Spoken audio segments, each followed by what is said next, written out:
all came due at once. Within 60 days, she was virtually broke. What I discovered is that she grew up dirt poor, and she watched her parents age in poverty. And with a few more questions, I realized that her husband's money blueprint was set for decent success. But her money blueprint was set for dead broke, which is exactly what was happening. Thank goodness we were able to reset her blueprint and move her into a brand new direction. The good news is you can actually change your money blueprint. By the way, you've already started by acknowledging you have a money blueprint and by making the declarations you're learning today. Just so you know, money isn't the only blueprint that you've got. You've also got a relationship blueprint, a health blueprint, and even a happiness blueprint already ingrained in your subconscious mind. So, let's talk about how your blueprint is formed. The blueprint is formed primarily based on the programming you received in the past, especially as a young child.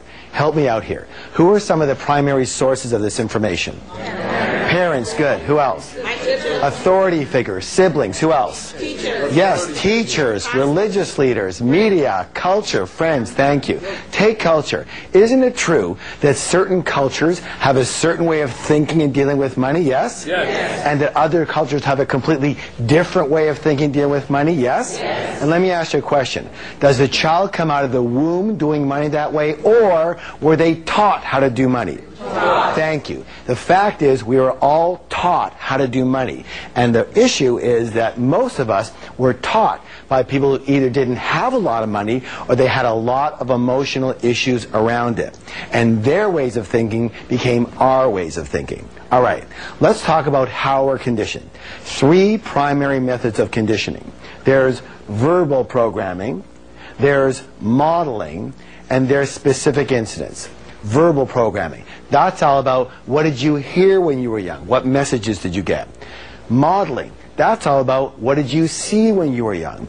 And specific incidents. What did you experience when you were young around money, success, wealth, and rich people? Let's start with verbal programming.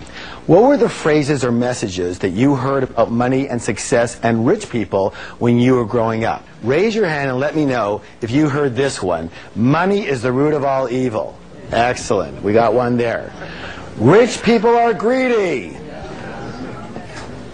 You have to work hard to make money. That's a really popular one. You can't be rich and spiritual. Excellent. Money doesn't buy happiness. Money doesn't bring love. How about this one? Money doesn't grow on trees. And I suppose nobody but me ever heard this one.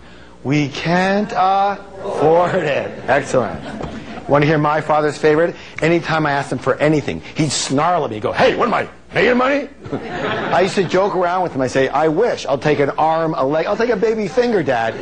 He never laughed once. Anyway, in addition to the generic messages that we heard, we also heard about stereotype messages. For example, if you're a man, maybe the message that you somehow got was that your job in life is to be a provider. And if you're not financially successful, you're not a real man. Now, whether you became financially successful or not, how has it felt to have that pressure on you? What have you missed out of in your life? Your family, your fun, your inner peace, because of the stress of what you were conditioned to believe about putting bread on the table. And yet, this is simply a blueprint you've been running.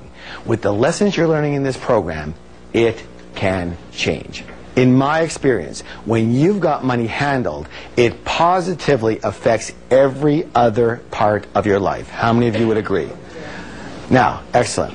So maybe the message you got was, you don't need a lot of money because when you retire, the government is going to take care of you.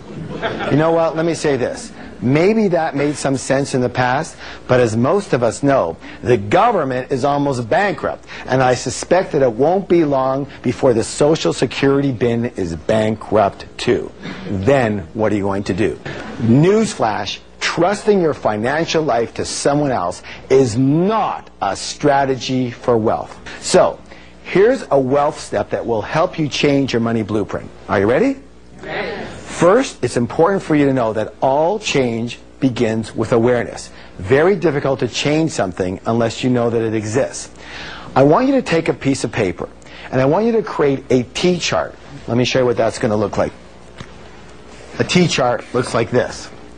And I'm going to ask you to write down on this side all of the non-supportive statements you heard or the messages you got about wealth and money and rich people when you were young. All the ones that are non-supportive, I want you to write on this side. Yes? Yeah. And then for each one of those, I want you to write a much more empowering point of view. Now, I'm not saying that this is your point of view today. It may or may not be. But objectively, a much more empowering point of view. Let's see if we have some examples over here. Here's a good example. Rich people are what? Greedy. And we can change that to rich people are generous. Here's another one.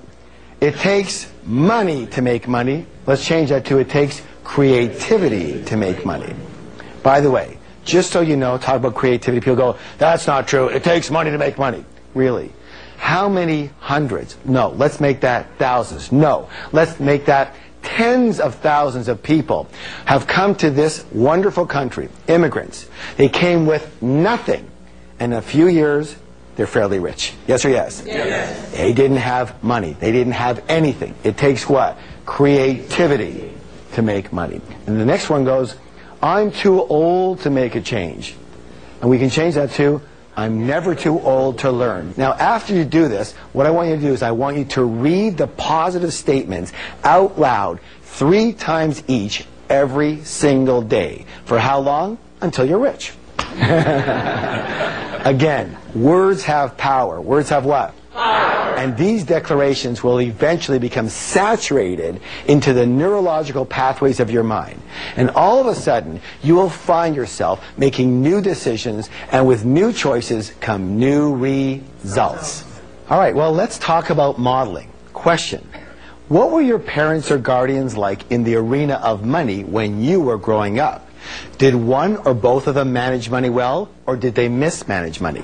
Were they spenders, or were they savers? Were they shrewd investors, or were they non-investors? Let me ask you this.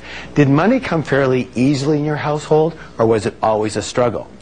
Let me ask you this one. Was money a source of joy in your home too, or was it a source of bitter arguments? Why are we talking about this? Why is it important?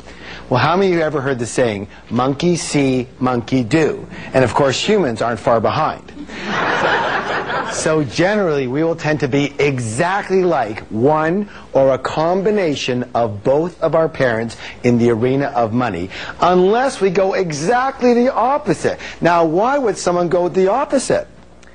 Anger. That's right. Well, it depends on how angry you were at them. By the way, if you're a baby boomer or a senior, one of the simplest reasons you may not be reaching your full financial potential is that your parents or even yourself went through the Great Depression. In which case, because there was never enough, you might be a saver or even a hoarder and overly cautious, meaning you probably don't take advantage of excellent opportunities when they come your way. Or you could have gone the opposite route and became a spender. Why? Because maybe the attitude was, hey, it's going to go anyways, we might as well blow it and have a good time. Of course, neither of these money blueprints work. And this modeling could actually be the main reason you've never reached your full financial potential. Next, let's talk about specific incidents and how a single experience can determine your entire financial life. This next story comes from another seminar attendee. She told me the story that when she was 8 years old, she would hear the clanging of the ice cream truck coming down to the street. She would run to her mom and ask her mom for a quarter. And her mom would say, sorry, dear, I don't have any money. Go ask Dad. Dad's got all the money. She'd run over to Dad. She'd go get her quarter. She'd go to get her ice cream. She was a happy camper. Next week, she'd hear the clanging of the ice cream truck come down the street. She would run to her mom and ask her mom for a quarter, and her mom would say, help me out here now. Sorry, dear, I don't have any what? Money. Go ask your dad. Dad's got all the money. She'd run on over to Dad. She'd go get her quarter. She'd go get her ice cream. She was a happy camper. Question, what did she learn about money? Yeah, first, that men have all the money. So when she first got married, what do you think she expected of her husband? Yeah, it wasn't quarters anymore.